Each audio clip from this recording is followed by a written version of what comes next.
Hi, I'm Dr. Darren Smith. I'm a board-certified plastic surgeon in New York City.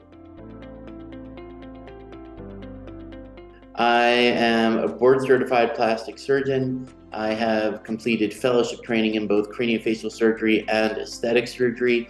I have contributed a fair amount to the plastic surgery literature in terms of surgical safety, and this is something that comes into direct play with Brazilian buttock lifts. And when those are done safely and according to certain guidelines, it could be a very rewarding, safe procedure.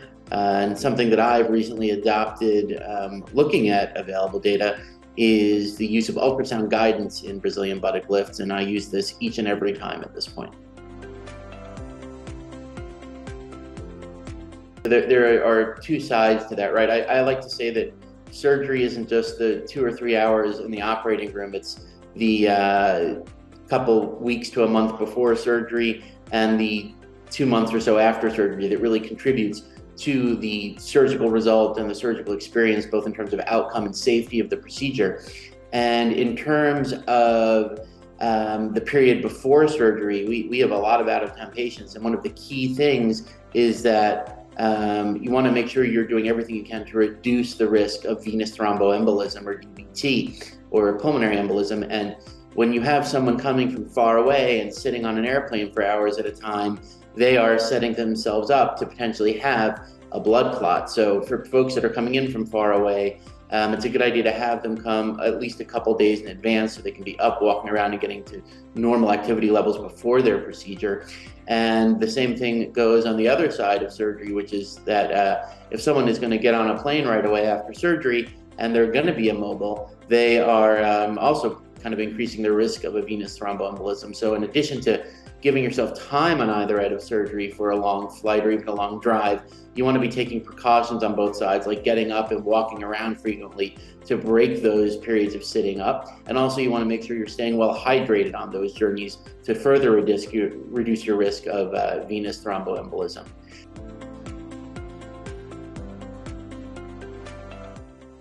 The biggest risk to the specific surgical area of traveling right after surgery is destroying the fat graft. So a Brazilian buttock lift is a procedure in which we're harvesting fat cells from one part of the body and moving them to another part of the body. It's literally a cellular transplant.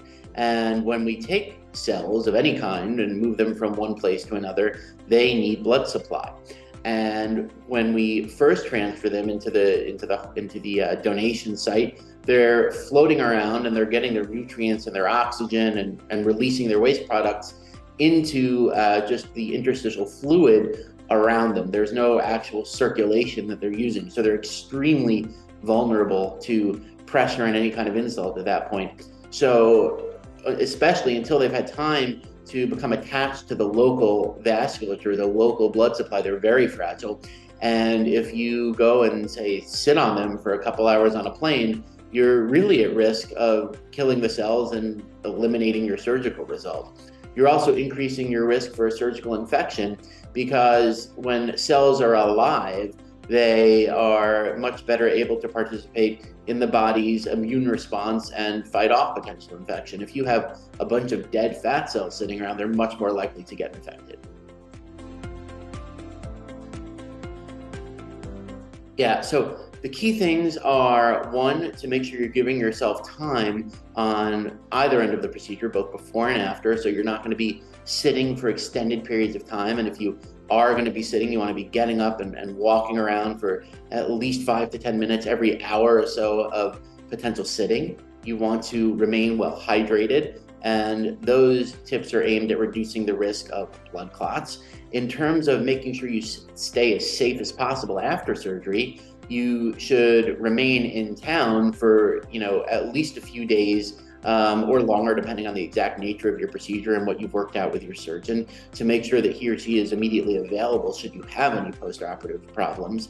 And beyond the immediate perioperative period, it's a good idea to have a support system in place for when you get home. For my out-of-town patients, I make sure that I have established relationships with local surgeons to ensure that if they do run into any issues, we're not scrambling around and looking for someone to help. We have a system in place to make sure their safety is ensured from start to finish. Yeah, absolutely. So it's extremely important when you're thinking about having a Brazilian buttock lift, or really any procedure for that matter, to make sure you're going to a board certified plastic surgeon who is certified by the American Board of Plastic Surgery. And that's important. There are a lot of boards out there, but the American Board of Plastic Surgery is the only one for physicians who are performing aesthetic procedures that is actually recognized by the American Board of Medical Specialties. So that's the criteria. And by doing so, you're ensuring that your surgeon is held to the highest standards of safety and training to make sure you're getting a good, safe result. And the other nice byproduct of working with a board certified plastic surgeon is those individuals are much more likely to be tied into the national and global community of board certified plastic surgeons or surgeons from around the world that are members of their nation's member boards, to ensure that we have this global reach to make sure you can get the help you need if you do have issues after your procedure, no matter where you're traveling from.